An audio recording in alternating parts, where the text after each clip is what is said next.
മന്ത്രിമാരുടെ പുതിയ മന്ത്രിമാരുടെ സത്യപ്രതിജ്ഞാ ചടങ്ങുകൾ അവസാനിച്ചിരിക്കുന്നു. ഇപ്പോൾ വിവിധ കക്ഷി നേതാക്കൾ, പാർട്ടി നേതാക്കൾ ഉൾപ്പെടെയുള്ളവർ ഈ പുതിയ മന്ത്രിമാരെ അഭിനന്ദിക്കുകയാണ്. നേരത്തെ CPM സംസ്ഥാന secretary MV ഗോവിന്ദനും LDF convener EP Jayarajan അടക്കമുള്ള നേതാക്കന്മാർ, അതോടൊപ്പം തന്നെ ഈ മന്ത്രിമാരുടെ മണ്ഡലത്തിൽ നിന്നെത്തിയവർ, വിവിധ സമൂഹത്തിന്റെ വിവിധ തുറകളിലുള്ളവർ എല്ലാവരും തന്നെ ഈ പുതിയ മന്ത്രിമാരെയും അഭിനന്ദിച്ചു. ഇപ്പോൾ മന്ത്രിമാർ ഉൾപ്പെടെയുള്ളവർ ഗവർണറുടെ ചായ സൽക്കാരത്തിലേക്ക് നീങ്ങുന്ന ഒരു കാഴ്ചയാണ് ഇപ്പോൾ ഉള്ളത്. ഇത് ഏറ്റവും പ്രധാനം ശ്രീജിത്ത് നേരത്തെ സൂചിപ്പിച്ചതുപോലെ തന്നെ സർക്കാരും ഗവർണറും തമ്മിൽ ഒരു വലിയ പോരാട്ടം നടന്നുകൊണ്ടിരിക്കുന്ന, വലിയ തർക്കം നടന്നുകൊണ്ടിരിക്കുന്ന ഈ സമയത്താണ് ഇത്തരത്തിലൊരു സത്യപ്രതിജ്ഞ രാജ്ഭവൻ വേദിയാകുന്നത് എന്നുള്ളത് തന്നെയായിരുന്നു. അതുകൊണ്ട് തന്നെ മുഖ്യമന്ത്രിയും ഗവർണറും ഒരുമിച്ച് ഒരേ വേദിയിലെത്തുമ്പോൾ സ്വാഭാവികമായും ഇതിന്റെ മഞ്ഞുരുകുമെന്ന ഒരു പ്രതീക്ഷയായിരുന്നു രാഷ്ട്രീയ കേരളത്തിലുണ്ടായിരുന്നെങ്കിൽ ഈ പ്രതീക്ഷകളെല്ലാം അപ്പാടെ തെറ്റിച്ചുകൊണ്ട് പരസ്പരം മുഖം കൊടുക്കുകയോ അഭിവാദ്യം ചെയ്യുകയോ ചെയ്യാതെ ആണ് മുഖ്യമന്ത്രിയും അതോടൊപ്പം തന്നെ ഗവർണറും ഇരുന്നത്.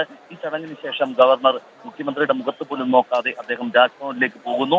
ഇതിനുശേഷമാണ് ഒരു ചായ സൽക്കാരം. സാധാരണഗതിയിൽ ശേഷം ഗവർണറുടെ ഒരു ചായ സൽക്കാരം പതിവുള്ളതാണ്. എന്നാൽ മുഖ്യമന്ത്രിയാകട്ടെ ഈ ചായ സൽക്കാരത്തിൽ പങ്കെടുക്കാതെ അദ്ദേഹം ഓഫീസിലേക്ക് മടങ്ങുകയും ചെയ്യുന്നു. അതായത് ഗവർണറും സർക്കാരും തമ്മിലുള്ള പോര് അതിന്റെ ഏറ്റവും രൂക്ഷമായ അവസ്ഥയിൽ തന്നെ നിലനിൽക്കുന്നു എന്നുള്ളതാണ് ഇതിൽ ഏറ്റവും പ്രധാനമായിട്ടുള്ളത്.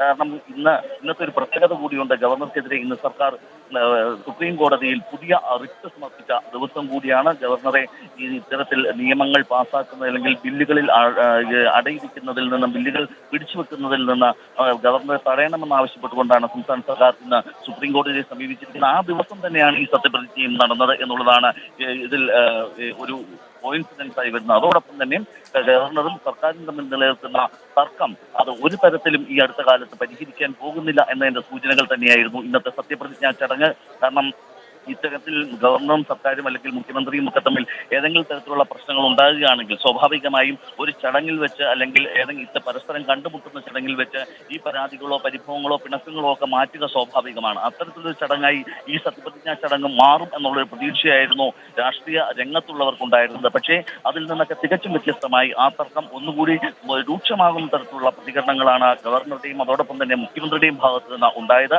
ഈ സത്യപ്രതിജ്ഞാ ചടങ്ങിൽ ആദ്യം കടന്നപ്പള്ളി രാമചന്ദ്രൻ മന്ത്രിയായി സ്ഥാനമേൽക്കുന്നു, സത്യപ്രതിജ്ഞ ചെയ്യുന്നു. പിന്നീട് KB ഗണേഷ് കുമാർ മന്ത്രിയായി ചുമതലയേൽക്കുന്നു. ഇതിനുശേഷം ഇവർ രണ്ടുപേരും ഒപ്പിട്ട് ഇവർക്ക് ഗവർണർ ബൊക്ക സമ്മാനിക്കുന്നു. ഇതിനുശേഷം മുഖ്യമന്ത്രി ബൊക്ക സമ്മാനിക്കുന്നതോടുകൂടി ഈ ചടങ്ങ് അവസാനിക്കുകയും ഗവർണർ മുഖ്യമന്ത്രി മുഖത്തോട് മുഖം നോക്കാതെ ഈ വേദി വിടുകയും ചെയ്യുന്ന ഒരു അത്യപൂർവമായ ഒരു കാഴ്ചയാണ് ഇന്ന് രാജ്ഭവനിലുണ്ടായിരുന്നത്. സ്വാഭാവികമായും ഗവർണറും ശരി, രാമചന്ദ്രൻ കടന്നപ്പള്ളിയും KB ഗണേഷ് കുമാറും സത്യപ്രതിജ്ഞ ചെയ്ത് അധികാരമേറ്റിരിക്കുന്നു. രാജ്ഭവനിലുള്ള ചടങ്ങിൽ മുഖ്യമന്ത്രിയും ഗവർണറും നേർക്കുനേർ വന്നപ്പോൾ മുഖം കൊടുക്കാതെ ഇരുവരും പോയി എന്നുള്ളതാണ് ആ ചടങ്ങിലേക്ക് ശ്രദ്ധേയമായ മറ്റൊരു കാര്യം. അതിനുശേഷം ഗവർണർ ഒരു ചായ സൽക്കാരം ഒരുക്കിയിരുന്നു. ആ ചായ സൽക്കാരത്തിലും പങ്കെടുക്കാതെ മുഖ്യമന്ത്രി മടങ്ങിയിരിക്കുന്നു എന്നുള്ളതാണ് മറ്റൊരു കാര്യം. രാജ്ഭവനിൽ ഒരുക്കിയിട്ടുള്ള പ്രത്യേക വേദിയിൽ ഗവർണർ ആരിഫ് മുഹമ്മദ് ഖാൻ പുതിയ മന്ത്രിമാർക്ക് സത്യവാചകം ചൊല്ലിക്കൊടുത്തു. അതിനുശേഷം ഇപ്പോൾ ചായ സൽക്കാരം തുടങ്ങാൻ പോകുന്നു. രാജിവെച്ച അഹമ്മദ് ദേവർകോവിലിൻ്റെ തുറമുഖ വകുപ്പ് രാമചന്ദ്രൻ കടന്നപ്പള്ളിക്കും ആന്റണി രാജുവിൻ്റെ ഗതാഗതം KB ഗണേഷ് കുമാറിനുമാണ് ലഭിക്കാൻ പോകുന്നത്.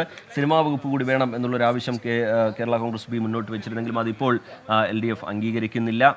തിരഞ്ഞെടുപ്പ് അടുത്തിരിക്കുന്ന സാഹചര്യത്തിൽ അത്തരത്തിലൊരു നീക്കത്തിലേക്കൊന്നും പോകുന്നില്ല എന്നുള്ളതാണ് മുന്നണിയുടെ തീരുമാനം. എന്തായാലും നിലവിലെ മന്ത്രിമാർ ഒപ്പം തന്നെ പുതിയ മന്ത്രിമാരുടെ ബന്ധുക്കൾ ഒക്കെ ഈ സത്യപ്രതിജ്ഞാ ചടങ്ങിന്റെ ഭാഗമായിരുന്നു. CPIM നേതാക്കൾ, LDF നേതാക്കളൊക്കെ ചടങ്ങിന്റെ ഭാഗമായി. അപ്പോഴും പ്രതിപക്ഷം ചടങ്ങ് ബഹിഷ്കരിക്കുകയായിരുന്നു.